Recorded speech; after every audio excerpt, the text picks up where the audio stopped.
Hello, you're listening to the Eric McKenna Project. Are you ready? Okay, let's just get right into it. So what is Global Health Innovations? All right, we're a nonprofit organization, and we specialize in designing innovations that, well, the bottom line is designing innovations that save the lives of HIV-positive women, mainly pregnant women, and then their newborn babies. The technical component of it is that we design these innovations that prevent pregnant women who are HIV positive from transmitting the virus to their baby while they're pregnant, and then interventions when the baby's born to also do that. And so basically we're providing HIV/AIDS care, and all of our work is either in East Africa or West Africa. We have around 130,000 HIV positive moms and babies combined in our program. Okay, so I watched your TED Talk, by the way, and I recommend that for anyone who is coming in and is not familiar with Brad. And I want to expand a little bit on what I heard in that TED Talk. All right. Was your first experience in this work, was it in Haiti? It was, yeah. It started in 1990. It's crazy, Eric. Let me get that mic a little bit no, you can articulate this. Okay. Yeah, I want to make sure relatively in front. We don't have to eat it. Okay. As long as we're kind of in front. Got it, man. Yep. Yeah, I was a junior in college, and I was a pre-med major, had no idea what I wanted to do. I was pretty much a knucklehead, and this would have been in 89. My parents are divorced. My biological dad left at 6 weeks. My mom then remarried a man who ended up adopting me, being my dad, who raised me. Amazing man. They got divorced, remarried, divorced, got back together, split up, and she remarried another man. Okay. Oddly enough, after 25 years, they're back together again. Okay. So fourth time's a charm. Right. The man in 89, I was going to go see my mom and her husband for the first time in their house in Oklahoma. My mom and I didn't really have a relationship growing up. She's an amazing woman. I love her so much. We're close now. So I got there in Oklahoma, Tulsa, Oklahoma, on Thanksgiving holiday, left college, and man, I get there and they're fighting like crazy. And I go, oh my gosh, this reminds me of when I was a kid. Mm-hmm. So I went upstairs and I just laid on the bed, and there was this National Geographic on the side, and it was about Haiti. And at that time, Baby Doc had been flown out, and it was just brutal. At that time, it was the most impoverished country in the world. Right. And something in it just triggered me. I didn't know anything about Haiti. I was so stupid and ignorant. I thought Haiti was in Africa. I didn't know it was 600 miles off the coast of Florida. Right. And I went back to school and told my buddy, hey, man, I snatched the National Geographic from my mom. I was showing him this National Geographic on Haiti, and I said, man, we're going to go to Haiti. And he goes, bro, you don't know anyone in Haiti, and we don't know anyone who works there. We know nothing about it. And about that time, this kid behind me, student, said, hey, did you say something about Haiti? And we said, yeah. And he said, man, I just did an internship there with this faith-based relief and development organization. They need two people: one, someone to work in a hospital, and two, to work in an orphanage. Are you interested? I said, yeah. 6 months later, we were there. And so my job, every day, I would get in the back of what they call a tap, and I would we'd go with a bunch of different people in the back of a truck, 45 minutes up in the mountains, and I worked in this end-stage AIDS pediatric ward. And back then, this was 90. I mean, they couldn't test babies. They knew nothing about how to care for babies. There wasn't medicine. So yeah, man, I'd get to work that day in the hospital ward, and they would just have these babies lined up in little car seats up against the wall, and they were just leaving them there to die. Oh my! And so, honestly, I just and started. You're how old now? I was a junior in college. Okay. And so honestly, like 20, 21 maybe. Yeah, I think I was 21. I would just hold them. I would just feed them. They wouldn't feed them. They wouldn't clothe them. They'd given up on them. They'd given up, and they were scared. They didn't know. This was new back then. And wow. And so, honestly, by the end of the summer, 3 months later, a lot of those kids that made it it was amazing what just holding them, feeding them, man, getting them bathed. They were running around like normal kids again. And I realized then that's what I wanted to do. And so that set my career in motion with working with HIV, because at that time I knew that the power of the human touch was special and what love honestly could do. But then I thought, what if we do medicine? What if we're able to care for these kids? And so our ultimate goal was, and I met my wife, a month after I got back from Haiti, and we got married a couple of years after that, and it's just what we wanted to do. And so then and a few years later, we moved to Haiti, and I ran a medical clinic there, and that's when it really started. You moved to Haiti permanently? Yeah, our 6-year-old and our 5-year-old daughters, and then we lived in a really rural village there in the middle of just a lot of our friends now and family were Haitian, and just different mud huts, and we lived in this cinder block home, and it's where we raised our family for 4 years. And so I ran a medical clinic, man, and I could treat malaria, I could treat pneumonia, I could treat anything, but I could not test newborn babies for HIV, and we couldn't treat them. And so I said we need to change this, and so that's what we did. You saw a lot of death. Way too much, man. Way too much. Especially in the beginning when you first started, Yeah, it did. And, there was this amazing orphanage that was next to us, and they only took in kids who were at risk. And most of them were either tuberculosis or their parents had died, all under the age of 3.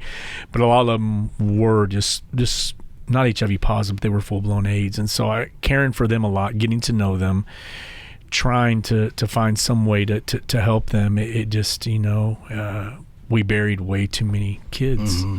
And so I honestly just thought, well, this is enough. We need to do something about it. And that's really when all this took off. So I'm guessing now we're talking early 90s? No, we're in 2000 now. Okay. Yeah. Okay. Yeah, okay. Early 2000, right after 9/11. Right after 9/11. Yep. Okay. So talk about some of the reasons why number one, there was an AIDS epidemic, not just in Africa, but in this specific spot that you were in, which was Haiti. Give me some of the reasons why AIDS is an epidemic there. Yeah. Obviously education, right? Yeah, it's interesting. Yeah, outside of sub-Saharan Africa at that time, which was just being obliterated, it was just unbelievable. It's hard to comprehend. But Haiti, outside of sub-Saharan Africa, Haiti had the highest epidemic of HIV in the world, which is insane because it's just a small island. Right. And we really don't know why. Still, we don't know why it was so bad there. There are many theories, and a lot of them have been debunked, but we really don't. But education, definitely. It's a very spiritual island, you know, and there is a lot of different faiths. There's Christianity, there's intermixed with that is voodoo, and there's a lot of beliefs, and I can remember a lot of people, once we finally gained that trust in the village and we spoke the language and we weren't just these outsiders, people started little by little opening up and saying, listen, my aunt just died, we think it's from AIDS, but she's now as a cow, and so we can't eat meat because we're scared we'll get AIDS. And wow. And it really, it was a strong belief system. And some of the beliefs is like with malaria, in the rainy season, so many kids would come in just deathly ill.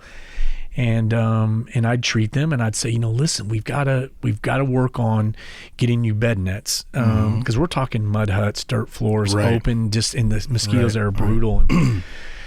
And they'd say, well, why no mosquitoes? I said, well, because that's how you get malaria. And they would just laugh at me, Brad, you don't get malaria from mosquitoes. You get it from the water, from the rain. And at first I was just like, man, I don't understand that. But it really makes sense because the rainy season comes 2 or 3 weeks after that, people start getting sick and dying. And so it was an amazing correlation. Yeah. Optics. Right. And so what I knew about that in our village was that kids would come to me in the village, and in the middle of the night, they'd come to my clinic the next day, and they'd have part of their feet eaten, the soles, because they didn't wear shoes, and so they would their heels would just be a half an inch of callus. Wow. So in the middle of the night, the rats would come in and they would eat their soles off, eat their feet, part of their feet. Wow. So I told them, I said, guys, if you get a mosquito net, those rats can't get in. And they said, oh, okay. So Something as simple as that. That's how we treated malaria. It prevented malaria. It got them mosquito nets so the rats wouldn't get to them, but it prevented them from getting malaria. So Wow, something as simple as that. yeah, so it really, and then as the trust grew over the years, I would say, listen, this is what it is. But really, I was the one also needing educating, because there was always a real correlation of what they believed, and then even maybe their hesitation in Western medicine, because they'd been hurt a lot by certain things. Like what do you mean? A lot of times, say groups come in. Maybe from the West, from the U.S., and maybe a medical group will come in, and they'll do these really good intentions, do surgeries or do something, but then they leave them. There's no follow-up. Or if they need 3 doses of medicine, they're there for that week. They give them 1, and then the other 2 are missed, and the person gets sick. So, really good intentions, but have done some harm. Bad execution. Yeah, bad execution, follow through. Okay. Yeah. Okay. But that is when, again, it was just brutal. It seemed like every day, someone was bringing their child to me, and I just couldn't do anything when it came to HIV/AIDS. To me, even looking at it as another human being, I don't know if I have it in me to deal with that. It takes a certain. I mean, does it take a certain kind of person, or is it? It's any kind of person that is strong enough and to acclimate themselves to the environment and keep the positivity and push through. Yeah. It's a really hard. I always look at people in medicine, people like yourself, friends of mine that are doctors, nurses. I've always thought it takes a special kind of person to do that.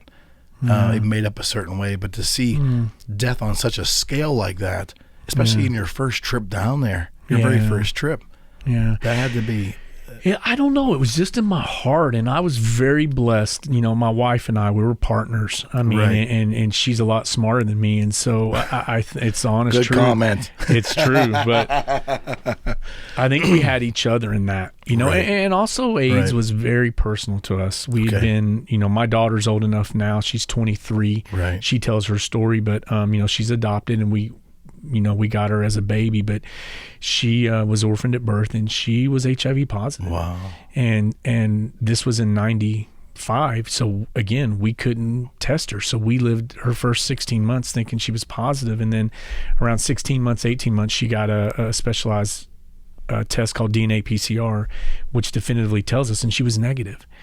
And so as a dad, and as a mom, Monica and I knew what it was like those 18 months to have a child, when they get a cough, when they're sick, to not know, and it was horrifying, and so I really took that to heart, that if we have resources, we have a way to do something, by God, we should do it, because their daughter could be my daughter, their son could be my son, and it's the right thing to do.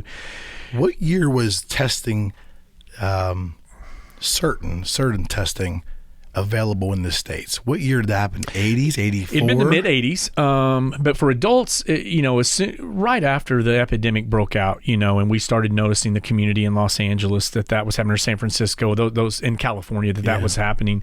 I mean, they were able to come up with an assay pretty quickly, and that's looking at your antibodies as adults. But when it comes to babies, you can't. So a newborn, until say they're 12 months, somewhere around there, 18 months old, is that, or when really they're nursing, is you can't do that test because they have their mother's antibodies in them. Understood. So you have to do DNA testing, and that in Haiti, we just didn't have that.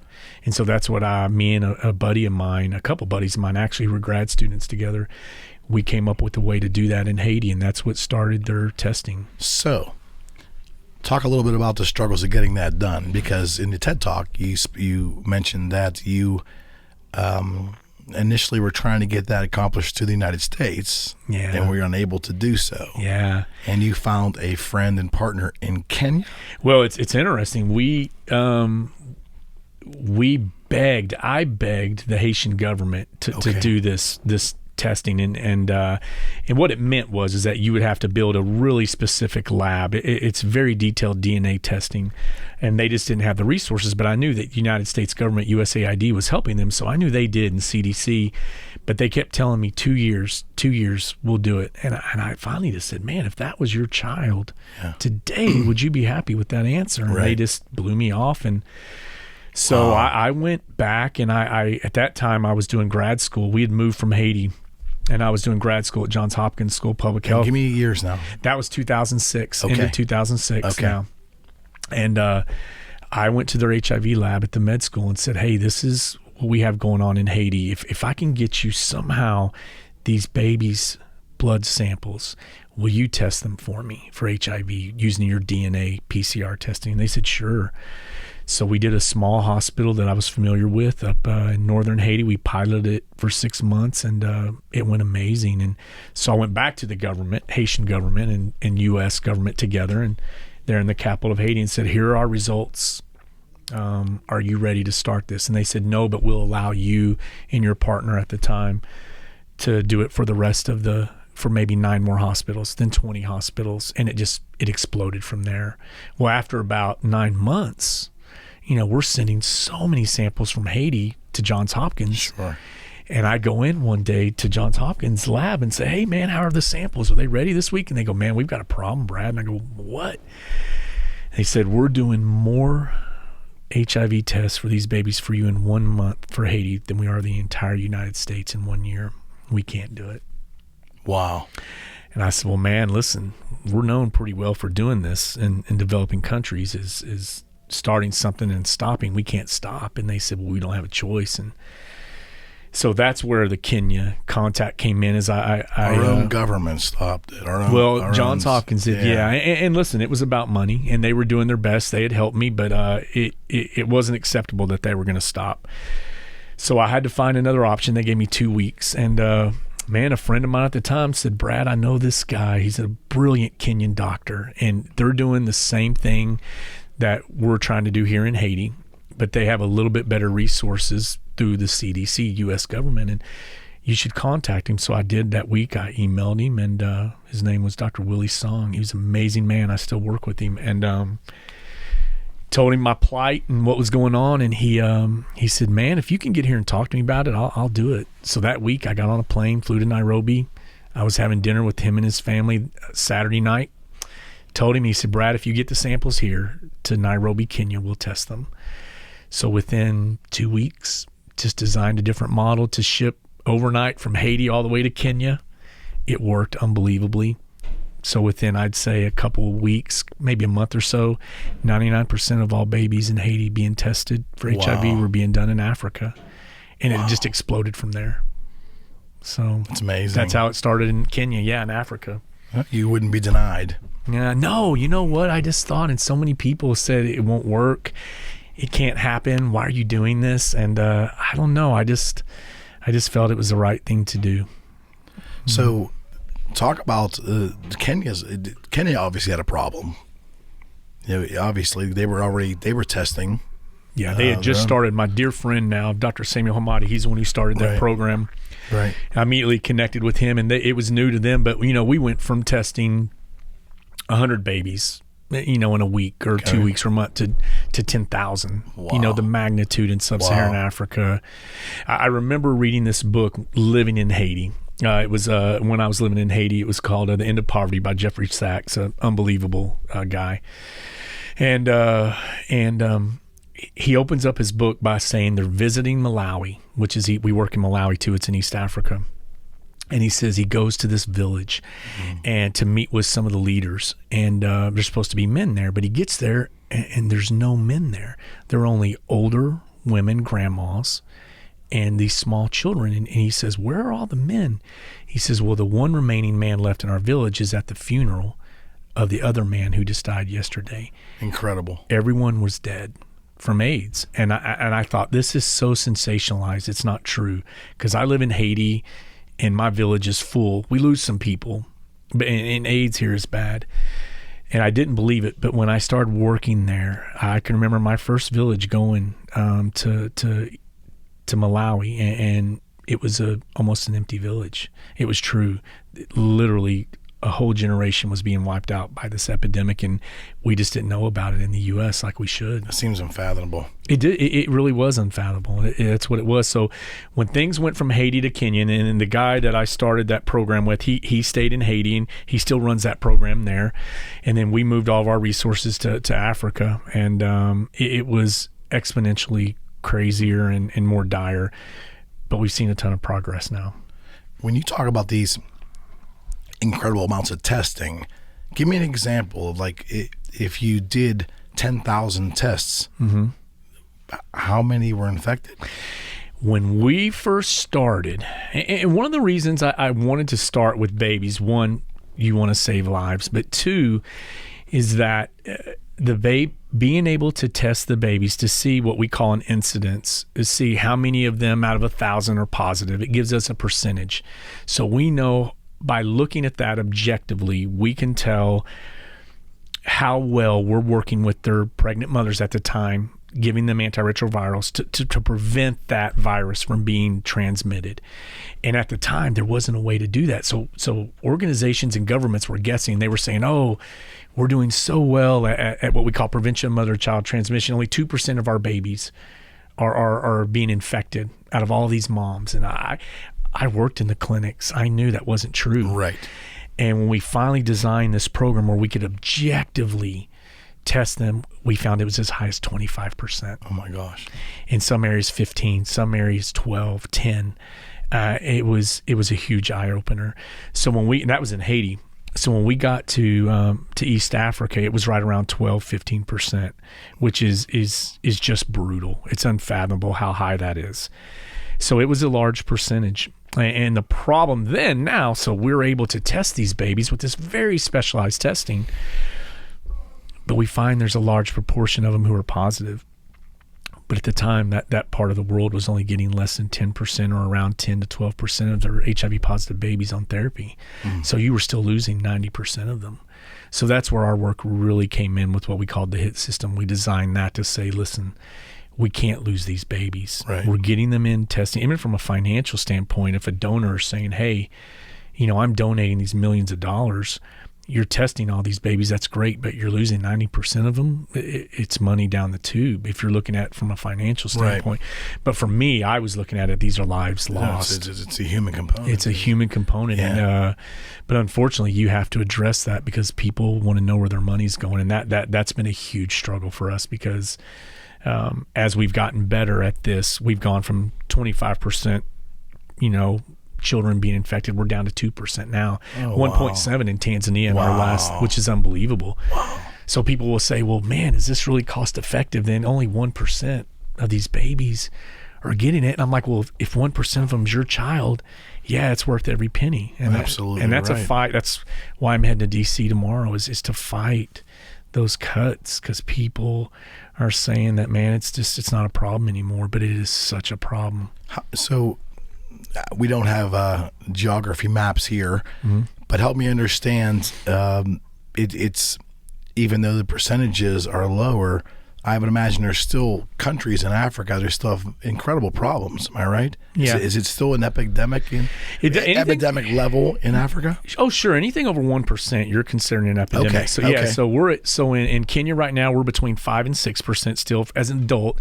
Now there's some areas like where I'm doing my research now, and it's called the Nyanza region. It's one of the hotbeds of HIV. We're looking at still 12% in some areas, and we're doing the best we can. But you're just dealing with so many outside factors. I mean, a lot of times people will tell me in a village that I'm going to die from malaria, or I'm going to die from malnutrition. I'm going to die from being hit by a truck before I die from AIDS. And so it's really hard to fight that stigma. Why is it being de-emphasized? Why or has it always been that way? Well, no, I think we did a great job, starting 15 years ago with the President's Emergency Plan for AIDS Relief, which was George W. Bush. It's estimated 15, 16 million lives have been saved. It's unbelievable what it's done. But I think that as we've gotten better with it, it's out of the news. And, so many places I speak of, I was at one of the med schools down in Texas speaking the other day, doing grand rounds, and someone raised their hand and says, "Is this even still a problem?" And I go, "Oh my gosh, it's a desperate problem. We're dying because of people think it's okay and they're pulling the money." Yeah. So there are still definitely hotbeds in parts of the world, especially sub-Saharan Africa, but we are getting better, man. The people I work with in Malawi, the Kenyans, the Malawians, the Tanzanians, they're a heck of a lot smarter than me at what they're doing in this. We just come along side by side with one another and we fill each other's gaps, if that makes sense. Sure. We help each other. Yeah. But they're getting there. But it's still, if we don't keep the foot on the pedal, we're going to be worse off in 2 to 3 years. Naturally, when you go work with your companions in the medical community, regardless of the country, there's got to be a camaraderie there, and we assume a good level of trust between all of you. Yeah. So there's a brotherhood or a sisterhood there. There is. But aside from that, can you talk at all about at times some of the struggles besides which you mentioned, the religious struggle, which I'm sure that's a whole dynamic I wasn't even aware of, but it makes total sense in Haiti. Sure. With the voodoo and everything else. Right. But how is it sometimes to get the African people, the infected African people, to trust you, the white people coming down from America?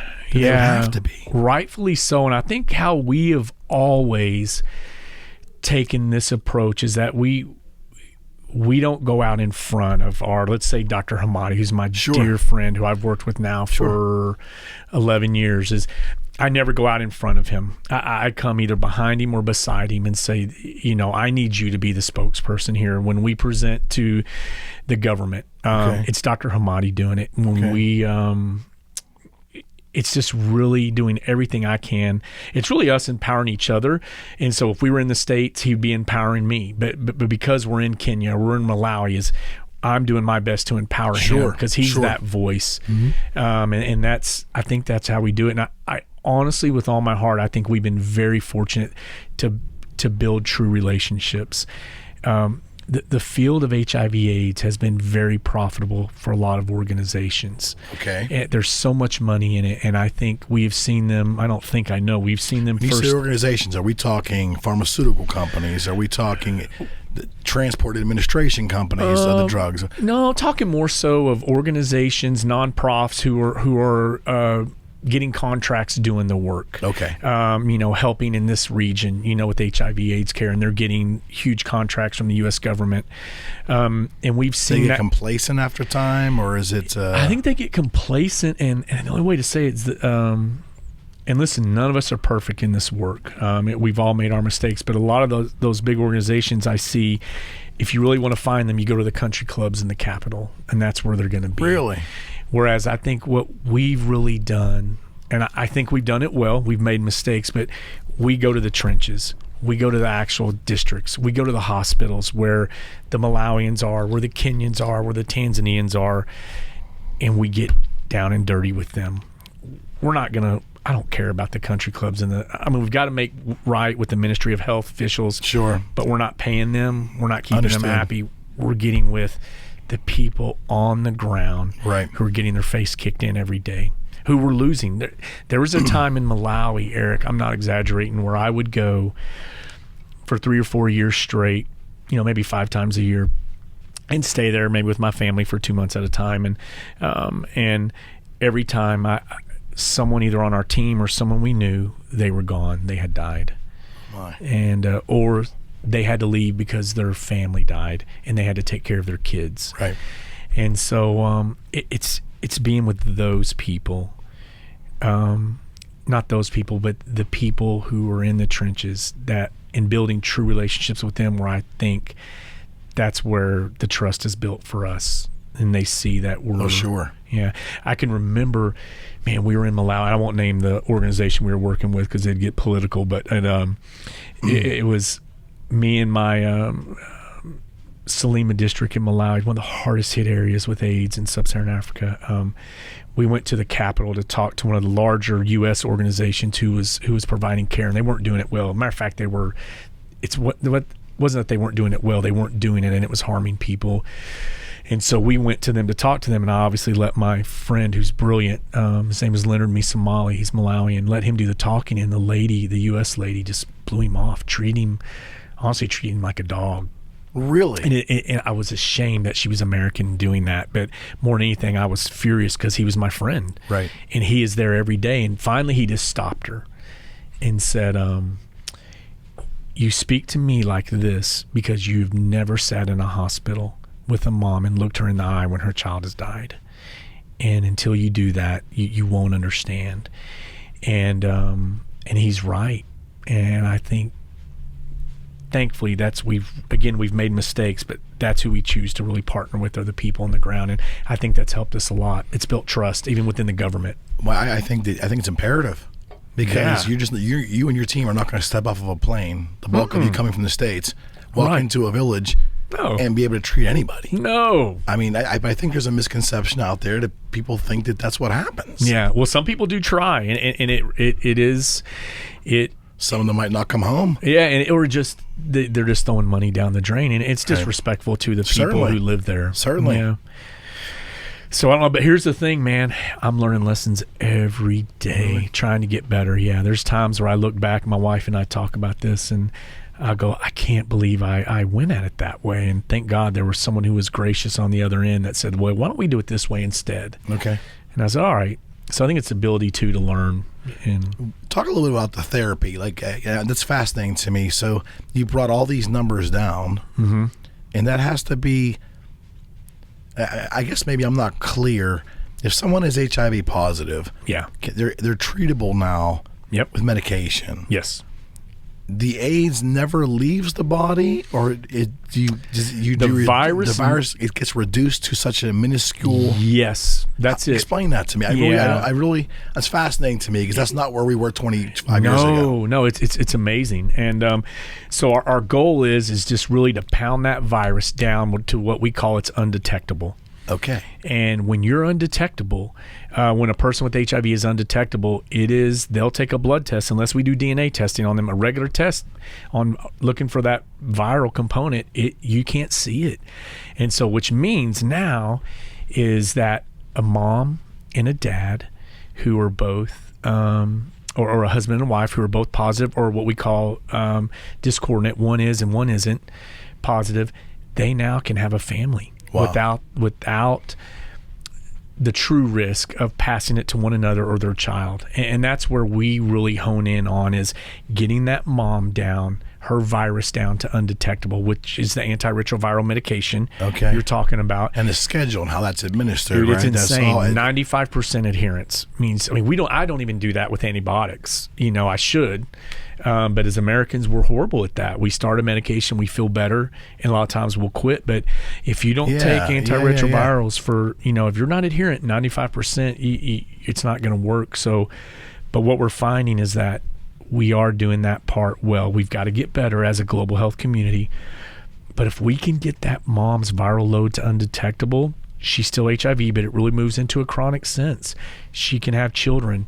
She can have relations with her husband or partner without the fear of passing that along, which is huge for us. Is that successful medicative treatment that science and the medical community have worked together to come up with? Yeah. And the success of it, is that why AIDS is not in American culture, it's not even relevant. It's relevant. I get it. It's relevant in society. Right. But again, in reality, but I think on the perception of it, it's not a big deal anymore. Well, it's not on the front page anymore. Yeah, we're just not seeing. It's not on any page anymore. It seems exactly. Like. The numbers have declined so much. But that's got to be a positive thing as bad as it's a negative thing. You could be a victim of your own success. Correct. Yeah, and so I thank God that we have gotten that, because I remember. I had people close to me. I can't tell you the number of people that I've lost, to this disease, and we don't see that as much anymore. We really don't. We still do, but not often.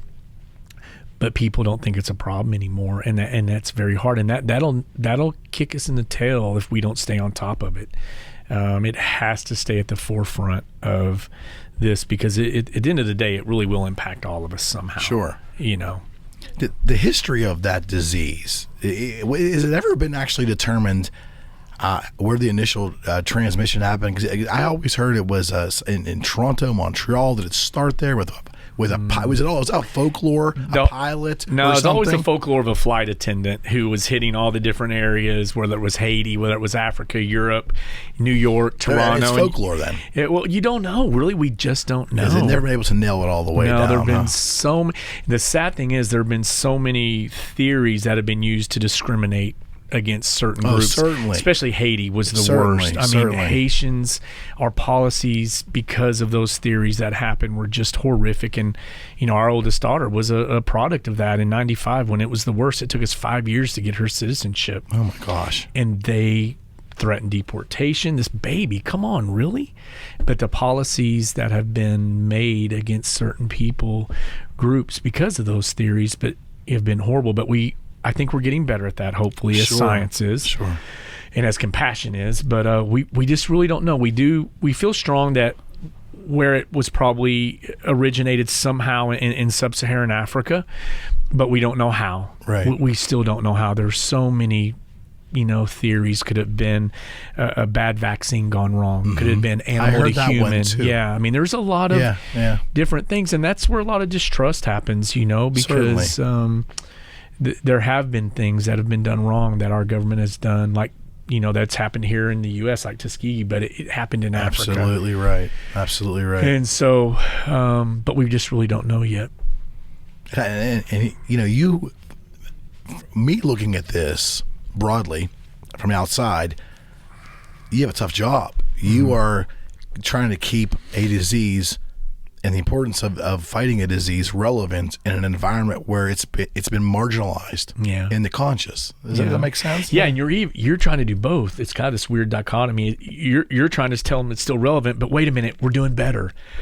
We're doing well, but we still need to keep it relevant. And so it's a fine line there because you like when I speak Thursday night, we'll have this event in Dallas where we're hoping to raise money because the funding with the government has been cut drastically for this. Right. And so we're having to rely on public-private partnerships and private donors. And we talk about that exact thing you said. What is my message? Is that I don't want to paint too rosy of a picture that, man, I remember when it was 25% that of babies were being born. Right. Now we're at 2%, and people say, "Oh, well, man, you're good. We're fine. We can go home." I'm like, "But no, man. It's bad. I mean, it's still we have how bad 2% actually is exactly in the human component, right? Yeah." And so I just think you hit the nail on the head. What is that balance? And I'm still trying to learn it. I really am. I don't know the answer yet because I want people to know that we still, if we don't keep moving forward, it can get worse. And this is someone's daughter, it's someone's son, it's someone's mom, dad, but we also want to celebrate the amazing things that have happened through the therapy. Yes, and hard work, right? Persistence, beautiful people, man. All everything. Haitians, Americans, Kenyans, Canadians, European. I mean, everyone is involved. We can't do it on our own. A lot of selfless work going on there. Yeah, yeah.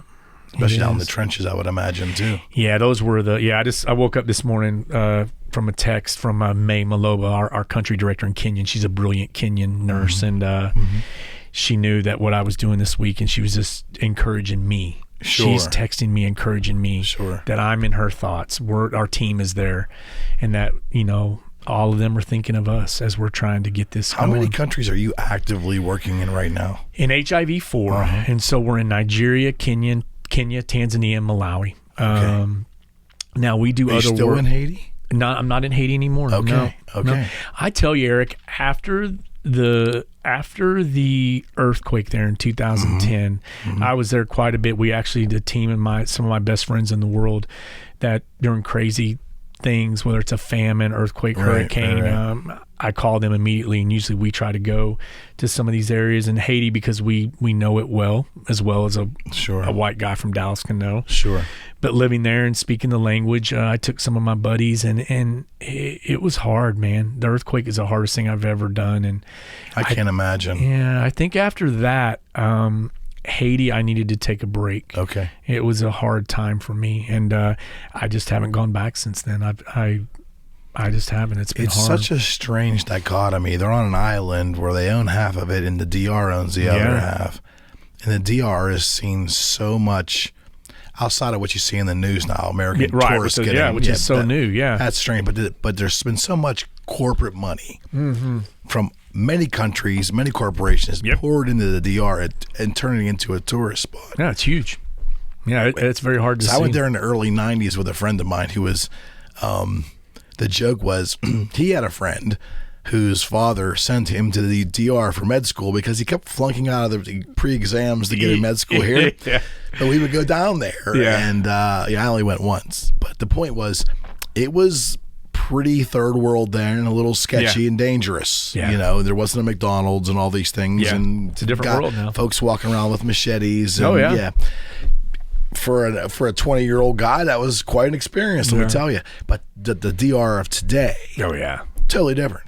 And I found it very odd, the optics of the earthquake, where Haiti was pretty much leveled. Yeah. And then there was cruise ships out there in the ocean. Wow, yeah. At the same time. So I would imagine that had to be a hard thing to wrap your head around. Yeah. It was... It just didn't seem right. It didn't seem right. And it wasn't, I don't think intentionally anybody was hurting anybody, but it was. No, it was business. They kept It was going. business. It was half the island was, I won't say wealthy, but there's elements of wealth, components of wealth in DR. It's tremendous wealth. Yeah, we lived there before we moved to Haiti, and I worked in what they call the bates with the Haitians who would come over from Haiti, and they would work in the sugarcane fields, and they were just treated horribly. And we have friends who have just, the things that's happened to them by the Dominicans, it's been terrible. But, and so, the wealth, I mean, there's Santo Domingo, Santiago, and a little bit in the north now. I mean, there's Pizza Hut, there's McDonald's, Burger King. I mean, there's Nestle, you name it. It's there, and they've done well. Dominican has done very well for themselves. Right. It just, the international investment, it just hasn't happened in Haiti. Why is that? It's a hard place, man. Yeah, I think if we're realistic, there's the Haitian government's been unstable, as history tells, but we've also done our part with a lot of different policies in America who've really hurt. The Haitians, and it's odd to me. It's in our hemisphere. It almost it would be in our best interest. As a country. To help. And here's the thing, we have, but also we've really shot ourselves in the foot a lot with trying to help them. And and again, just our personal family life and, our friends who have really been hurt by a lot of our policies the U.S. has against Haitians, and they've gotten better over the years. But international investment, it's a tough one. I don't know the answer to that. People a lot smarter than me got to figure that out. Yeah, I don't know. Fair enough. I don't know that one. All right, so let's take a breath for a second. Let's talk about some recent time you spent in London. Yeah. And I know that's only because of our friendship, but what took you to London, my friend? My research in HIV/AIDS for my PhD. Okay. Yeah, there at the London School of Tropical Medicine. Loved it. Unbelievable. It's one of my favorite places. And of course, Denmark Street, there, all the guitars. I mean, I'd leave my office or whatever, the school, and I'd text Monica and my wife, and I feel bad because she was home. We had two daughters who were in university then, but we had our 12-year-old with us who at that time was 10 and 11, and she was homeschooling him, and I was down at Denmark checking out the guitars. That's what guys do. Dude, it was amazing. The history there is just unbelievable. The whole town's amazing. Yeah. It really is one of my favorite cities in the world. London's England is England as a whole, and I think it's a lot of Americans, whether it's American pride or whether it's American stubbornness or bravado, a lot of Americans won't give Britain its due when it comes to popular music. Oh, come on, man! They won't. How can you not? I know, and it's to me, one whole half of all the music I loved growing up was either directly from England or the first influence of those bands was straight from Britain. Oh yeah, I mean Stones. Yeah. My dad raised me on the Stones, Frampton, Humble Pie. Oh God, of course the Beatles. I mean, but come on, the Who. I mean, man, the Sex Pistols. Oh, there you go. But even Wings and Denny Lane, all those guys. I mean, man, I just Mott the Hopple. Yeah, I just loved them, dude. I grew up on them, and so it was cool to be back there. But what was interesting to me is that the Brits love our rockabilly. They do. They love Buddy Holly, and I mean they like our blues, too. They love our blues. Yeah, well, I mean, hello, look at Keith Richards. That's how it all started. Exactly. Yeah, kind of like, it's an amalgamation. Yep.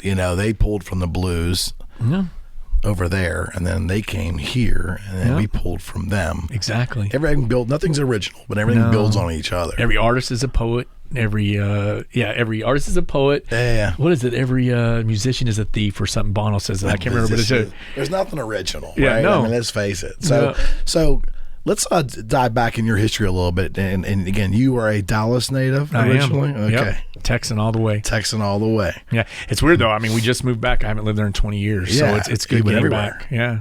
It's good everywhere. You feel good. Yeah. It feels good being home. It does a lot. It's changed a lot, but I do like it. In what way? My parents are still there, and my family's still there. Is there a rumor that like your folks might reside, in somewhat close proximity to maybe one Terry Bradshaw? Is that true? They used to, yes. My dad down the street. We drove by his house all the time. He'd be out there in his shorts and cowboy hat and his golf cart. Man, like just he's driving royalty around. in this town. He's royalty in Dallas too. Okay, we love Bradshaw. Yeah, and I'd probably get in trouble for saying that, but dude, love the guy. Yeah, I think most Pittsburghers from let's just say 55 and down who grew up on the Steelers in the 70s, we had a healthy respect for Dallas too. I mean, no one's going to talk ill of Roger Staubach. Come on, he was the ultimate president, and that goes for the coach. Yeah. Oh, Tom Landry. Tom Landry was like, and it was such a weird comparison between the loose, freewheeling Bradshaw and the rather stoic Noel, and then you had a real stoic Tom Landry and a somewhat stoic kind of crew-cut Roger Staubach. There was a really weird dynamic between the four of those, and then meeting in so many big games. Yeah, and listen, man, y'all, I can remember where I was every Super Bowl that y'all just smacked us around. No, we got lucky on a couple. Jackie Smith didn't serve you well. Jackie Smith, I feel for that guy. I think he still made it to didn't he make it to Hall of Fame still, despite that? Did he make it to Hall of Fame? Maybe I'm wrong on that. I did not know that. Maybe not. I don't think so. I hope not. Yeah. I was at the skating rink watching that because my parents, they were having their big party. Was he falling backwards? No, he just dropped it. Steelers have been lucky too over the years and getting some very crucial calls in big games. They're not very fortunate, I think, during the regular season. Yeah. But whatever reason, it seems to be once we get to the playoffs or we get to the Super Bowl, in tough ref decisions, it tends to kind of lean black and gold. I'm a Pittsburgh that can admit that, and I can go back in history even against the Vikings. Oh yeah, there was a couple calls that went our way. They were a little subjective too, but hey, you take it, man. You have to take Come on. Yeah, Seattle's still smarting over Super Bowl. 40 or that? Yeah, they're was Roethlisberger in the end zone or not? Tough, man. Looking like he was in the end zone to me. That's right. But we took it. We take it. We take it. We give some of y'all's success credit because of Mean Joe Green came from, North Texas. He did. From Denton. Still, He all started with him. He was the first draft pick that the Steel organization brought in. And a rash of them. It was just kind of... Yeah, his picture's up still. I actually got to play in that stadium in college. Really? It was amazing. I got my clock just knocked. Get your clock rung. Get your bell rung. They could hit at that school, yeah. Well, and then we had that in the AFC. We had that run for a couple of years there with the Oilers. I mean, Houston. We talk about heartbreak there. Oh, yeah. That whole town was just... I think when they lost to Pittsburgh in the playoffs, it was like they couldn't get up the next day. Couldn't make it anymore. I remember that in Dallas. We even were cheering for them. Because you wouldn't have seen Pittsburgh in the Super Bowl. Right, I know. I know. And I remember as a kid, too, I was riding in a car reading Sport Magazine, and it was after we had beaten Dallas in the second Super Bowl. And the writer was so on. He goes, Pittsburgh did not defeat Dallas. Pittsburgh merely outlasted Dallas because that was a 35-31 game or 33-31 game or something. It was it was kind of a race down toward the end. What was it? Was it not Lambert's interception?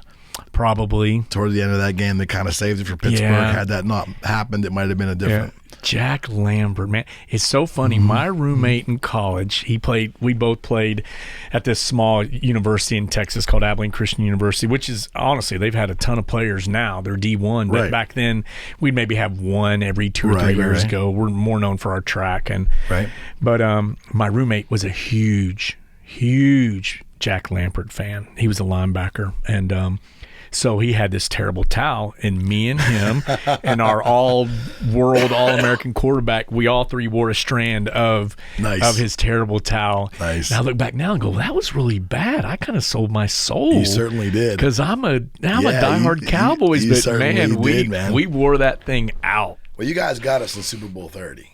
We did. Either that or someone put a big wad of money in our quarterback's what was locker. That? Wow, yeah. Larry Brown just it's weird. He same play. He got two in a row. Yeah, back to back. That was a little strange. O'Donnell did something a little odd there. Yeah, we could have beat you. I think talent-wise, we could have. It wasn't like we were overmatched, I don't think. No. It was pretty even. Talent-wise, but it was bad. And that was even a bad year for us because we were under Switzer, and it was probably under Switzer. It almost seemed not possibly right that he could win a Super Bowl. No, it was one of the most dysfunctional seasons I can ever remember as a kid. Yeah, because the law was involved. The law with some of your players that year. Oh, and everyone couldn't. No one could stand Switzer. There was always drama, and the fact that we made it, I just don't understand. Well, the whole thing with Barry was crazy when they brought him. And I was an Oklahoma fan as a young kid because they would always win, and they never passed. Wishbone was fascinating to me. They're unbelievable. Yeah, but he was always viewed as being a little dirty. Yeah, Bosworth and some of those guys came out of the program, right? Yeah, and to see him go to Dallas, how was he received down there? Not. By the Dallas people didn't. fans. For one, he was OU, so we despised him. Correct. That's why I didn't get. Oh no, and it was really just Jerry Jones's buddy. It was a finger in the eye to Jimmy Johnson. Yeah, and we loved Jimmy Johnson. Listen, all the people who hated Johnson because of Landry. It was the right move. You're right. Like Noel, the game had passed Noel by. The game had passed Landry by. I think it was in the fashion that it was done, but all the people who hated Johnson because of Landry, they got over that pretty quickly after the second Super Bowl or the first one. Oh yeah. No question. So, when Switzer, funny how winning changes things. It is, yeah. So Switzer, he wasn't. I don't think he was ever embraced. Yeah, he just wasn't. Yeah, that was. I think it was tough to lose that game. Yeah. Because Pittsburgh had not lost a Super Bowl at that point. There was a bitter pill for this town to swallow. Yeah. But it was the fact that it wasn't even so much Dallas. It was what happened on the field with O'Donnell. It shouldn't have happened. We kind of ran him out of town after that. I know. It's hard. Because I love Cowher, dude. He's probably my favorite coach. Of all time. He's something else. I love Bill Cowher. Yeah, see, and I like Mike Tomlin. I love Tomlin. And in this town, it's tough because there's a lot. Everybody loves Tomlin when he's winning. Yeah, they have a couple of bad seasons, and we're so. I don't know. I imagine Dallas is probably like this too, to a degree. We're so spoiled, and we're so fickle. Exactly. If we don't win in this town, the Pirates could predictably go 77 and whatever it is, lose 87, right? Whatever the math is, they're 162. And everybody's fine. Yeah. And people will casually go to the game and watch the pierogi race or watch the fireworks or get the bobblehead. Yeah. That's okay. It's okay for the Pirates to lose. Yeah. It's not okay for the Penguins to lose. Yeah. And it is definitely not okay for the Steelers to lose. No. Ever. Yeah. I thought we were the only ones who were fickle because we get a lot of crap in Dallas for being paper champions and fickle. And but yeah, we're the same way. And I don't know if Tomlin, man, I was really shocked that Bradshaw came so hard against Tomlin. I thought it was unwarranted. Yeah, I did too. I usually agree with Terry. I didn't that time. I don't understand it. Yeah, it's very unproductive. But I think the game passes some of these older folks by. You're right. And things aren't the way they used to be. No. We have a great announcer in this town, Steve Blass. He was a Pirate pitcher forever. Mm-hmm. He's beloved in this town. But he has trouble with some of the antics of the younger players, the bat flips, watching the balls go, all the jewelry. Yeah. All that stuff's meaningless. The game is still the game. The game is still the game. And he was kind of called out on the carpet for some snide remarks that he made. And, you have to, but I think, again, this is his last year. Yeah. He will sail off into the sunset here and be worshipped by Pittsburgh fans. Right. We love him to death.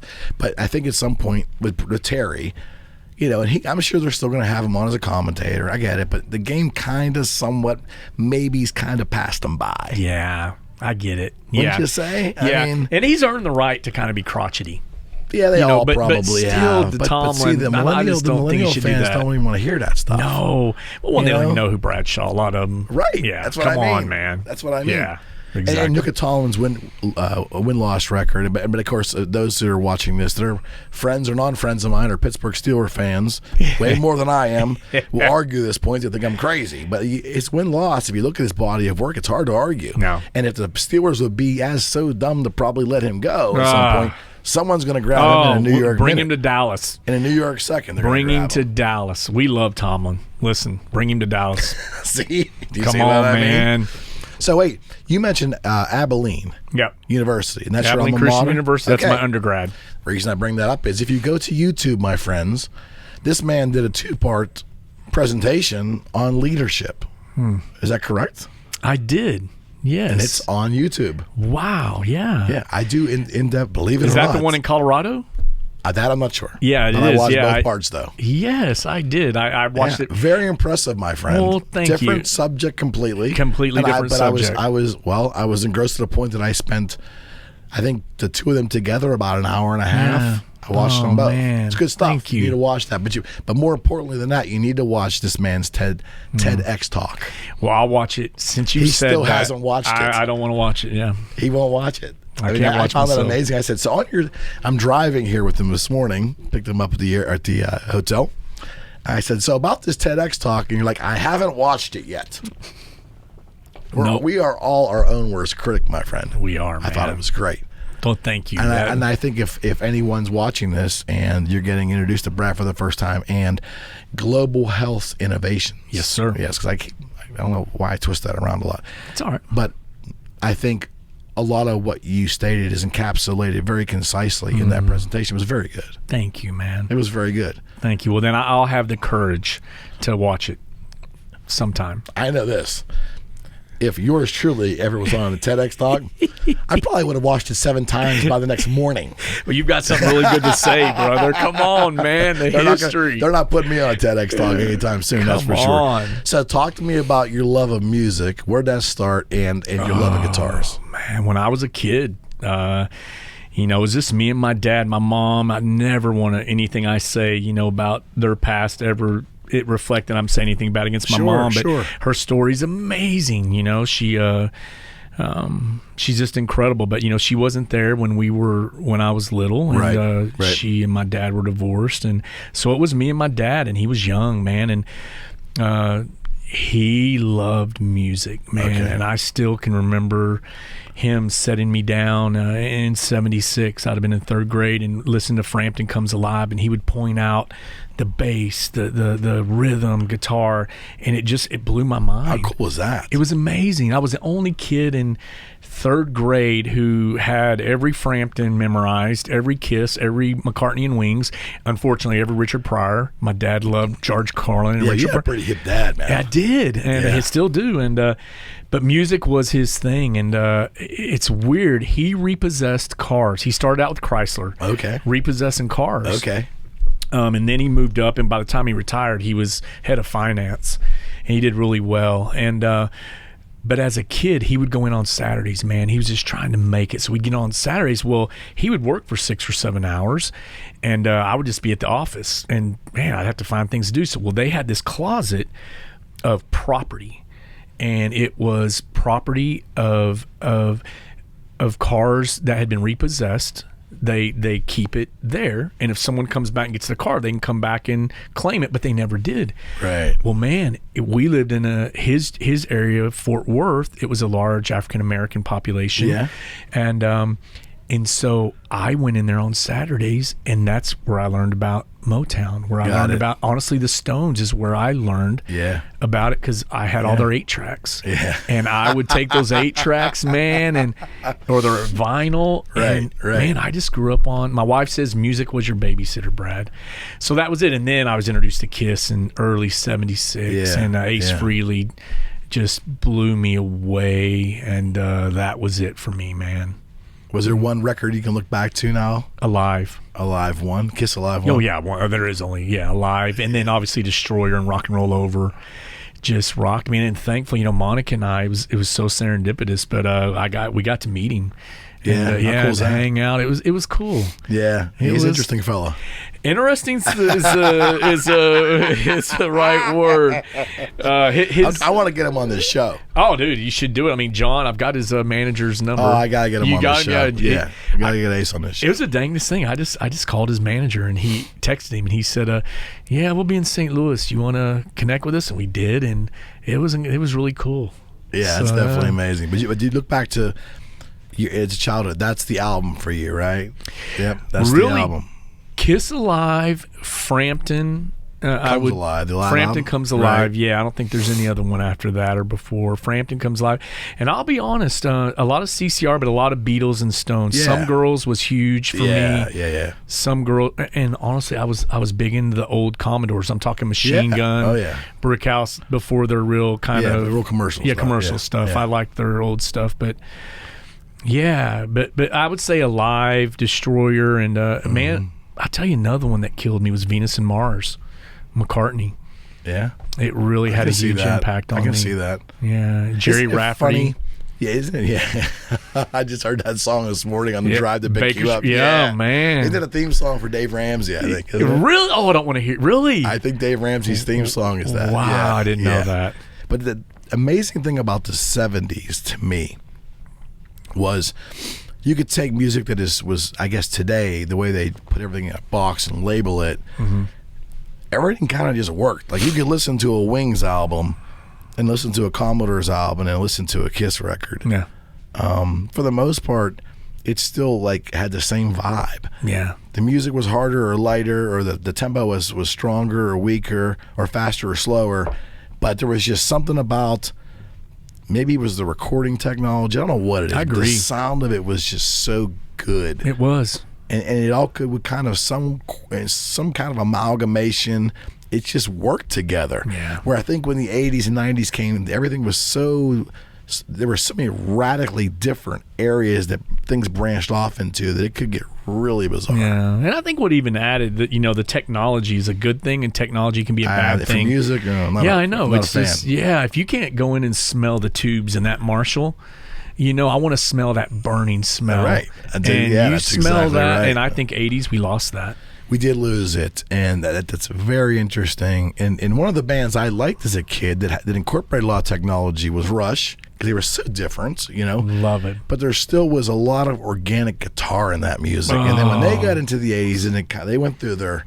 They did. Alex Lifeson got marginalized a little bit. Then, of course, they resurfaced and came back again. And there's always that ebb and flow in music. Yeah. But I think technology has not always been the friend of rock and roll. It hasn't. Now, 2112 blew my mind. Yeah, see, my story is that. And that's it. It's been stated many times. Kid brought over Rush, 2112, and Kiss Destroyer. Yep. My life was never the same. It's true. And it's kind of what we were talking about earlier. There was a mystery to it all that we just, I was hitting, second grade, I was walking home like 2 or 3 miles, and then I would stop by the store and I'd hit Parader, man. I would hit magazine. Yeah, I'd hit the magazines, and that was it. Circus, man. That's how I learned about, all these guys. And now it's just so accessible. But that mystery, I think, played a huge part of my love for it. Certainly. We used to carry our albums to school. Oh, gosh, yeah. And I was a quirky kid because I was still playing baseball. I still had sports, somewhat of a jock. I never considered myself that, but I was also one of the heads, because I always liked my rock music. But it was beautiful. Albums were beautiful. The liner notes, the photos, the sleeves. The you can smell. smell of them. The You can smell them, man. is I know. unbelievable. Yeah, my uncle was, my uncle was ahead, and he really was instrumental. And he bought me Boston's first album. Yeah. And, God, there's a band that incorporated technology. Oh, overproduced to the wazoo, but it's perfect. Unbelievable. When it's perfect, it kind of scares me. But still, though, I mean, Yes, he introduced yes. me to a lot of that too, because he would have a lot of his friends over, and I got introduced to probably stuff a little too early than what I was supposed to. Oh yeah. But you know what? Now I look back, and man, it just I really got to be part of something that was cool. It's so funny. And personally, for me, it's lost on my kids. I mean, you would think maybe somehow, possibly, my two kids growing up in a music business with their dad doing all these things, it might somehow seep in there. It just didn't, which is fine. It still may. You never know. It may, but it was really lost on them. But I've said it many times, and I say it with anyone that's from our generation, that there was never another generation, there was never another decade, if you loved music, better than the 70s. No. Now, my parents would tell you it was the 50s. Sure. Yeah. Okay? And maybe the generation between my parents and I would say it was the 60s. Yeah. That stuff's just so weak and light to me. It's The different. 70s, there's a heaviness, there's a little balls to it, and it just was some experimental. It was all in there. And of course, toward the end of the 70s, you had punk and you had disco, but in the end of it, it was a very powerful decade of music. Yeah, power's a good word for it. It's a heavy you just feel it. You feel the Marshalls. You can feel it. You can smell it. And it runs together with the vinyl. You can smell it. It's just it's something different about it. But I remember, my dad brought me up on Buddy Holly. Yeah. And I loved that. It was a good, it's the roots of everything. It is. And getting to know, doing this guitar thing that I started, back after the earthquake, that was kind of helped my sanity, is getting to meet Sonny West and becoming a good friend of him, and him writing, Rave On, Oh Boy. I mean, I've kind of fallen in love again with that era of just hearing him talk about what it was like and how his whole family came against him because of this thing called quote unquote rock and roll. Right. And to hear kind of the trailblazing that he had to do, and he and Buddy did. Yep. A lot of people came against them, man, and their families, and so now society was terrified when it came. They were horrified, and now to go on YouTube and see John Lennon singing Rave On, or and to talk to Sonny West about that, it's just amazing knowing that you made it after all these years. But they were the trailblazers. They were never compensated, and they took all the heat. Oh no, zero compensation. Yeah, with everything that came. Look at all the R&B. Yeah, all the soul, all the blues artists that were never compensated. Oh no. I mean, there used to be one. Dust My Broom was the name of his song. This one blues, the name escapes me now, but I played this. I was given this record probably 2 decades ago. And a buddy of mine said, "Listen, you like all these Rolling Stones? That's great. You like the Stones? That's fine. Go back and listen to this." I couldn't get that on my CD. And the name it'll come to me in a second. But that's where it all was. And it was the song was Dust My Broom, but everything else on there was great. And the artist just simply escapes me right now. But that's where it started. And nothing in music's original. No. Everything's lifted. Yeah. Everything's massaged a little bit and turned into something new. That's what it is. Every artist is a cannibal. Every poet is a thief. It really is true. Yeah. And that's not a bad thing. I don't think so either. We take little bits from that, and now some of the over stuff is drives me nuts, sampling and that just steals, and it isn't. But man, realistically, I think what an honor it is that somebody would say, "Man, yeah, your groove." That really inspired me to do this, man. I would think so. Yeah, I'd hope so. I think so. Well, what do you think of Greta Van Fleet? Familiar with them? No. No clue. Sorry, man. Greta Van Fleet is... No, I mean, I know, but I haven't... Well, they're that young group out of Detroit that sound, ironically, very similar to Led Zeppelin. Really? I have to turn you on to them. Yeah, okay. I think it's phenomenal.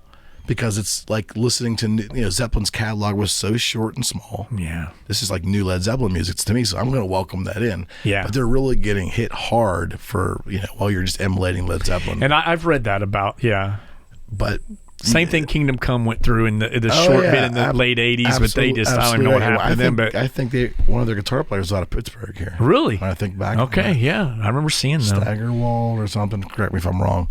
No, I'll check them out because I have been reading that. Greta Van Fleet. I think you'll dig it. Okay. I think anybody likes Zeppelin. It's a pure organic vintage vibe, but they're being hammered by not being original. Well, my argument is obviously their success is proving that people want to hear that because they haven't heard that in a long time. Right. We need it now. Get this stuff out that's it's just soulless and gutless. Has any of the country stuff ever grabbed a hold of you at all? Country? Uh-huh.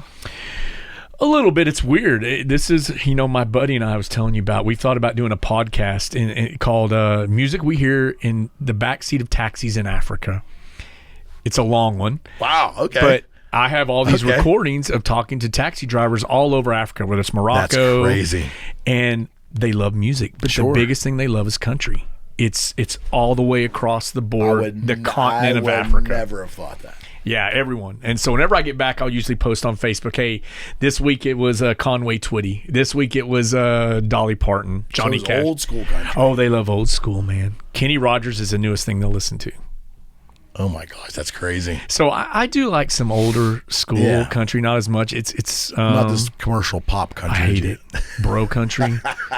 What's it called? Bro country is what they call it or whatever. I don't know what it is, dude, but it's just not my bag. Like this whole Taylor Swift and like this whole Garth Brooks stuff. And well, Taylor Swift's at least talented in writing. She writes her own stuff, but it's just not what I like. It's pop music. It is pop, yeah. At least call it what it is. But yeah, I like. It's got to be old, crusty, a little whiskey involved. You know what I'm saying? Well, see, us Northerners, country music to me growing up was. I mean, I thought Johnny Cash was a cool mother. He was. You know what I mean? But I can't tell you I knew many of his songs. Country to us was like, my dog died, my pickup truck broke down, and my girlfriend left me. It's David Allan Cole. Yeah. He's not a very pleasant individual. He's not, but boy, he writes the perfect country and western song. Oh, yeah. Everything's about his life being in torment. Exactly. He probably reaps what he sows. I think he may. David's an interesting guy. Yeah.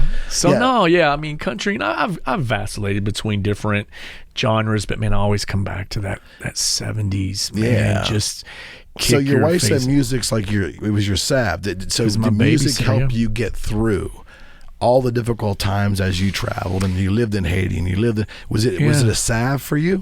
I tell you, man, even as a kid, it was, my dad and my mom, I just love them so much. My dad did the best he could when it was just me and him, but he worked a lot. He had to work 2 jobs, and so I'm serious. So was your babysitter? Music was your babysitter. I'd come home and I'd put on the vinyl until 10 or 11 at night, and I would pretend, that was me, and from second 75 on, and then it really did. But I remember the first time I went to Haiti. I can remember that'd have been 90s. So, man, Living Color, Peter Gabriel, U2, and back then, the Indigo Girls, and that really got me through some crazy stuff. And we think back, my wife and I, and our kids, is when we lived in Haiti. We lived there before, during, and after the coup. And it was rough. It was tough. I can't even imagine. But, and music was a huge part of our lives there. I mean, it really kept us going. A ton of U2 back then.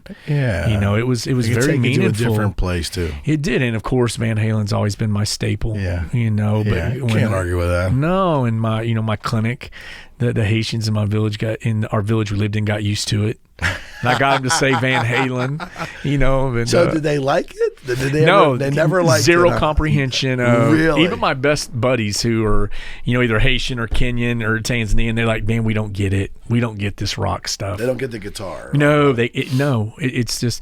But I tell you what, our youngest son, Kato. He's Haitian, but he came to us as a baby by the grace of God, but he's completely deaf, but he has cochlear implants. Okay. So we got cochlear implants when he's 2, so he can hear, but normally people with cochlear implants, they hate music. Okay. It just sounds so mechanical and just kind of interesting. Okay. But from the day he came home, he was completely deaf, no implants yet. I'd put his hands on the bows. And I would just play. I remember I'd always play Jackson Browne, Doctor My Eyes, because the bass is. Yeah. And man, to this day, he loves music.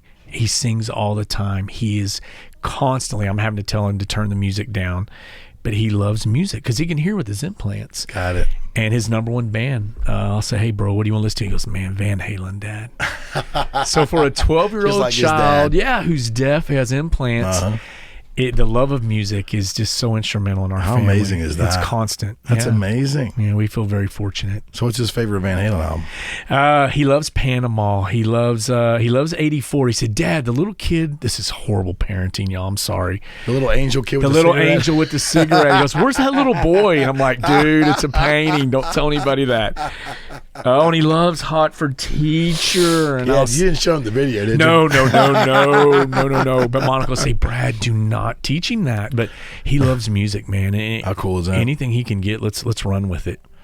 And why was Van Halen like your go-to? Why? The guitar, man. I just love the guitar. Yeah, I love the guitar. He was so innovative. He was, and it's sad to see the craziness that's gone down, but I hope somewhere there's some redemption in there later on, even for him, to come back. You want to believe that he's got his act together, but I mean, he didn't ever. To me, there's a huge money-making opportunity there, right? How many promoters are out there waiting for the original four to come back? Even with David talking his way through half the songs now. Yeah. I mean it's like... It was brutal. I saw him I've seen him since 84, with David Lee Roth and all the way through. And this one, listen, man, the band was tight. Eddie, Wolfie, and Alex, they didn't skip a beat. Yeah, but I don't know if you read, but Michael Anthony came out this past week saying that he was contacted and they were supposed to be tour. Irving Azoff, he's still the manager. He still is. But is it going to happen or not? Nah, I don't know, man. Those guys are just schizophrenic. There's got to be something going on. David Lee Roth said last week, and listen, I don't know. I know this like you and anyone else, but he said that he's supposed to be with them talking music this week, and so we'll see what happens. But it's sad because David has a podcast now. Yeah, the David. It's mind numbing. It's just a lot of rambling. I've tried. It's just a lot of rambling. Now, so did you see David Lee Roth on Joe Rogan? Not on Joe. Yes, I did see him on Joe Rogan. Now, yes, I actually thought that was entertaining. Yeah, it was entertaining. He's talking about his skin cream part of it. Yeah, there was a he was. I get it. Not that so much, but everything before that was pretty good. I thought. Yeah. The commercial part of it, it's fine, but I thought he was actually, kind of on point and didn't ramble too much in that. I thought it was pretty good. Yeah, he had taken his meds that morning, I think. But I was surprised. Joe Rogan, I think, wasn't as on point with his knowledge. No, I thought the same thing. Very disappointing. He could have pushed, and he just didn't know where to push. And it broke my heart because he had an audience. David, like you just said, he was willing, and Joe didn't know where to fill the gap. It killed me. I know. Yeah. I thought exactly the same thing too. And I got to give Rogan a pass, but only because I think the guy's cranking out 3 to 4 podcasts a week now. Oh yeah, he's bringing it. It's just unbelievable. Yeah, he is. Yeah, you get a pass. Come on. And the topics. So do you spend time watching? This is we're doing something similar to Joe on a much smaller scale. Yeah. But it's long form conversation. So I love. What do you think about this? I love it. I think it's great. I think it kind of feeds our. This is going to sound so corny, but I really feel it feeds our souls sometime. Turn the radio off and listen to this podcast. My wife is the one who got me into podcasts. Okay.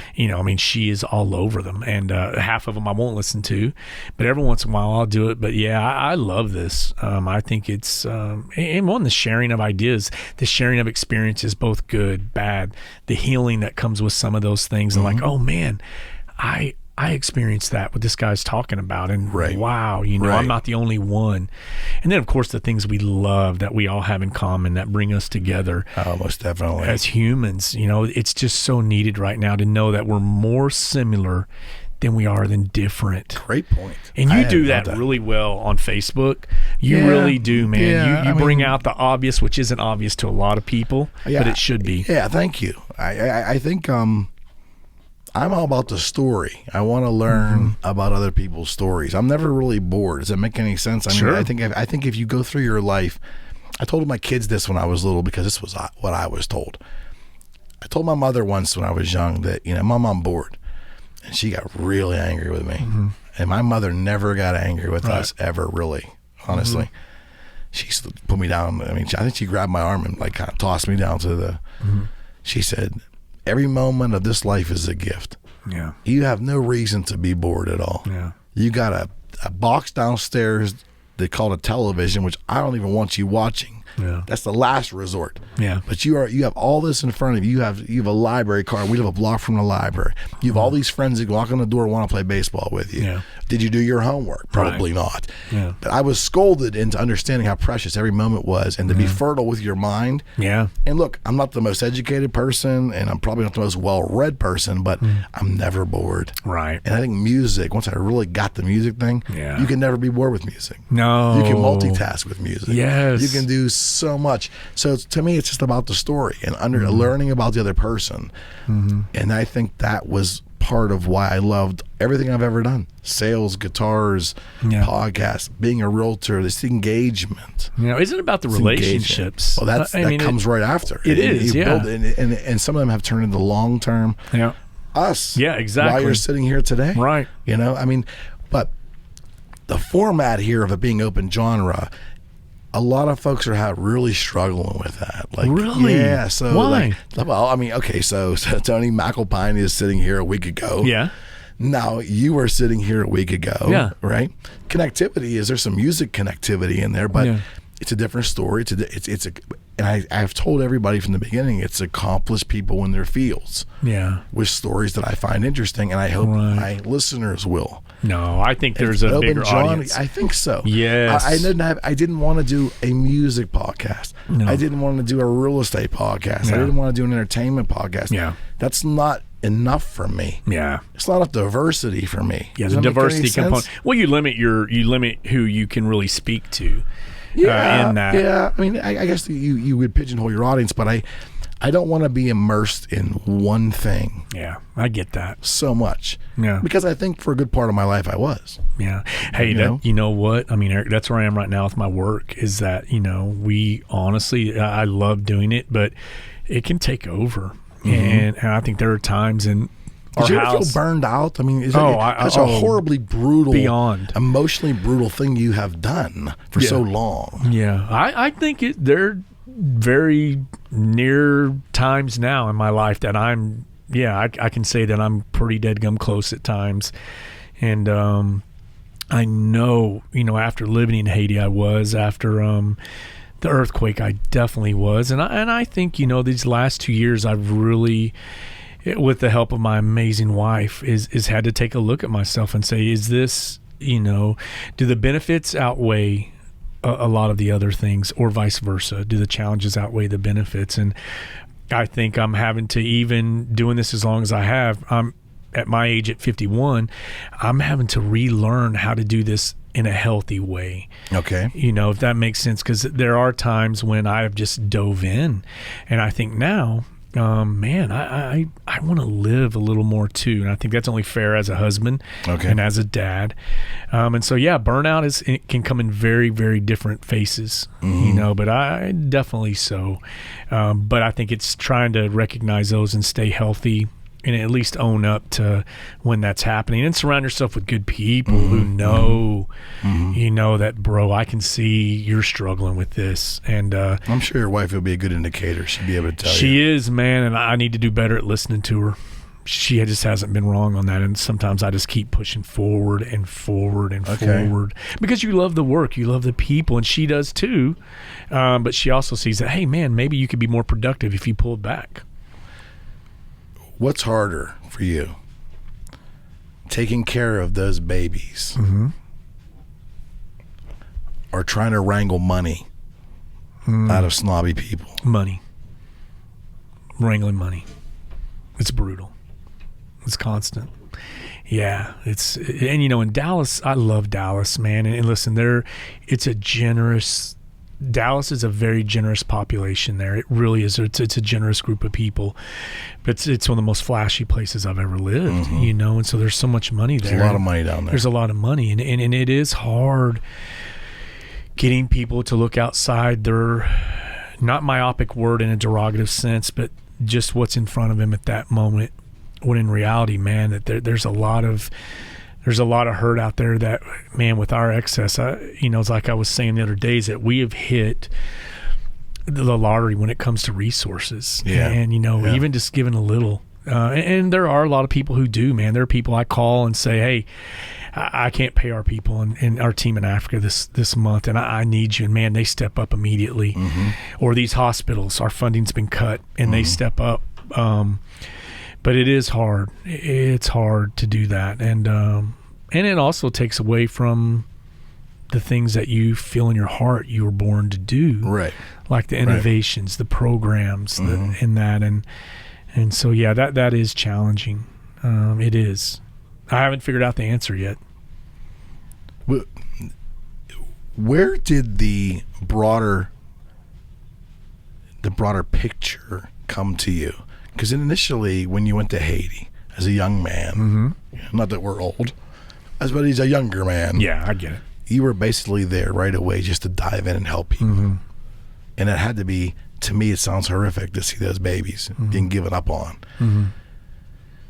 At what point in your career, do you remember the day or the time or the event that made you say, you know what, I need to do something on a broader basis. I need to run with an idea that'll take me, that'll unfortunately take me out of the trenches for a period of time as I implement it. Yeah. What was the moment? It was that you were not going to be a cog in the process anymore. You were going to be like the leader or the spearhead of a movement. Yeah. It went from that one-on-one, mano a mano in my clinic, in this village, to what we call population-based. So I love the one-on-one. I mean, that's where I thrive with a mom and her baby. And then when we realized that this innovation that we started could help not one person, two people, but thousands, it was towards the end of Haiti that's when it clicked, is that instead of just my clinic, we can do 10, which will go to 20, which will grow to 100. And now you're talking exponentially helping more people. And it was that time at the end of Haiti where I realized, okay, if we do this right, we could help a tremendous population. And that's a good thing. But I've also feel like I've lost out on a lot, because I don't have that intimate one-on-one relationship anymore that I miss. Now I have it with my team. Sure. But I don't have it on a daily basis with the quote-unquote patient, with the mother and the child. And I miss that dearly. And one day I may get back to that, we'll see. But it was that time at the end of Haiti where we thought, okay, let's see if we can impact a larger group. And thankfully it worked. How'd you come up with the name? Global Health Innovations? I have no idea. I can't even remember. I know I wanted to be Global Health. We loved innovations. And there was just, things were kind of, what's the word, benign and stale in the global health community at that time. And I thought, we need something innovative. Okay. And that's what it was, Global Health Innovations. And it was also a good acronym, GHI. It is a good acronym. You can just say it. It is a good acronym. Did you start it by yourself, or did you have partners? No, man. I started GHI in my basement in Kansas City. I was working for this organization. When we came back from Haiti, I thought, I want to work for a larger company. I don't want to beg for money anymore. I want to work for a company that has money. And I signed on immediately with this organization in Kansas City, and they had money. But I realized there were good people there. It just wasn't, the hearts weren't connected. The passion wasn't connected. Was it fulfilling to you? What's that? Was it fulfilling to you? No, the people weren't. Okay. It wasn't my people. It wasn't people in the trenches. It was people who wanted to use the work I was doing in global health to get into Hollywood, to get in with musicians. Interesting. And it just made me sick. And so the earthquake happened in 2010. I went down, and this company, all they wanted me to do was get interviews with CNN, Fox, NBC, and really, and I just said, no, man, I got to get it. We've got to be in the hospital, which we were the first ones there in that area, and started it, and they just were furious with me, and I had my crew with me that I always bring, and they weren't part of that company, and I thought, these are the kind of people I want to be with. I don't want someone pushing me to get notoriety. That's not who we are. It's not who I am. Okay. And so I went back home, and I told Monica, my wife, I need to take a break, but I want to start GHI and on my own. And most of the work we were doing was proprietary. It's work I'd brought to them, so I could take it with me. And of course, the first question, rightfully so, is like, man, we won't have a paycheck. And I truly felt in my heart that God would take care of us. And so I went into my chairman's office and said, man, I'm resigning.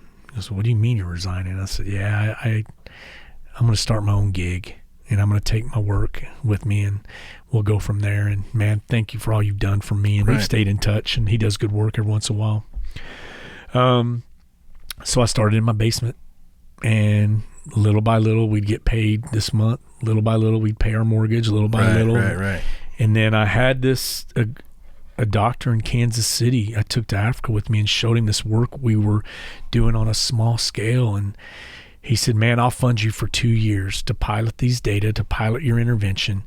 Then you submit it to a journal, and we'll see what happens. So we did, and man, it took off. It just, we did our intervention for a year, compared it to the standard of care status quo the year before that they had done in HIV care for these moms and babies. And we submitted it to AIDS Journal, which is the biggest AIDS journal in the world. And they accepted it, and it just blew up from there. Wow. And then the government, our government started contracting us to use our innovation as their platform, and it just took off. So, but it all started in my basement with just me and an amazing wife who supported me during that craziness. Because there's so many, idea and the vision that you had. Yeah, there's so many wives who said, Brad, no, we do not have an income. Sure. And I said, I believe it'll come. And it did. It did. But we kind of find ourselves, it's kind of like a rebirth. We are where we were 11 years ago, with a lot of the cuts and that. We're having to buckle down and say, okay, we've got to believe in this to really stay in the game, because it's tough again. And again, the cuts are coming, you firmly believe, because of how successful we as a society have attacked AIDS. I think that's part of it. That's more from the public-private donors. Okay. Most of our cuts have come from, I know we don't get political. You're not going to be clear on this, but it comes from the new administration. They've cut what's called PEPFAR, the President's Emergency Plan for AIDS Relief. Just last week, it came out. They cut for 2019, 2020, 30% for Tanzania, which it's devastating. Mm-hmm. It's the lives of thousands of people, and so that directly impacts organizations like us who care for those, with those people. So I think we're switching our paradigm of this, really government-funded work to more public-private partnerships, and that's what I'm working on now. And it's a tough gig. It's got to be hard too, because political winds always change. They do, and sometimes it's every 2 years. Yeah, and sometimes it's rightfully so. Yeah, I think we need that. There's a cleansing and there's an accountability. Yes, but unfortunately, this isn't one of them. This is one that it'll cost lives of. So now you're going to the private sector and basically asking for money now, because it's drying up on the public end. It is on the governmental end. It is, and tomorrow I'll be in D.C. and I'll be meeting with different government officials. One at the Pentagon and one in Bethesda with Walter Reed, and say, hey, here are outcomes. Here's what was funded before. These outcomes, they showed life. Right. This means that these kids lived. Right. And hoping that changes some hearts. But then, man, I hit back Thursday and back in Dallas, and we have an event to try to, sell the story of, lives being saved. Yeah. And like I shared earlier, Eric, it's very personal for us. I bet. Yeah, and we've lost so many friends unnecessarily during this time. Now we get to see a lot of friends who are living that should be dead, that would have been dead 10 years ago. But they're living. Their kids are living more than anything. Their kids are 5 and 6 that I knew when they just came out of the womb. They're HIV positive, but they're undetectable, and they're living. No one knows around them. They're living a healthy life. They're going to change the world for their country in Malawi or something. It's amazing, though. And that's proof of your work. Yes, that's proof. A lot of good people's work. It's not just us, but definitely where we are.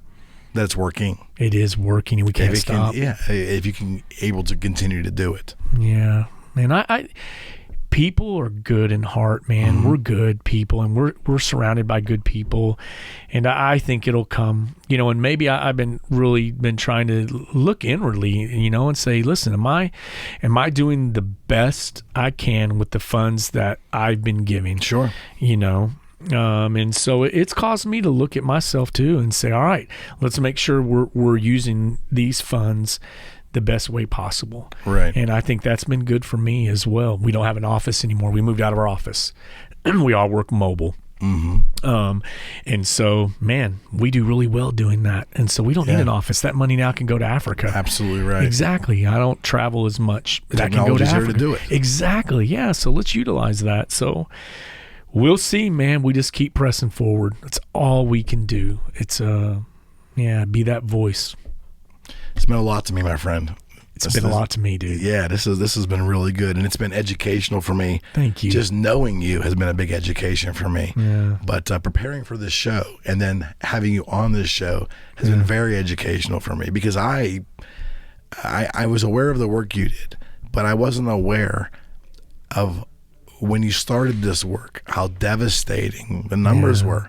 Yeah. But to see the progress now, that has to be so encouraging. It's never enough, because there's still children dying. Yeah. But what a journey of success. We're getting there, man. I'm so thankful to be part of it.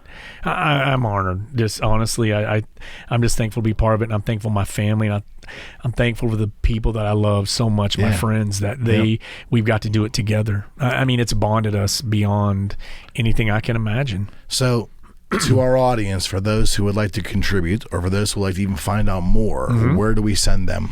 globalhealthinnovations.org. Just go to our website. Yep, .org. globalhealthinnovations.org.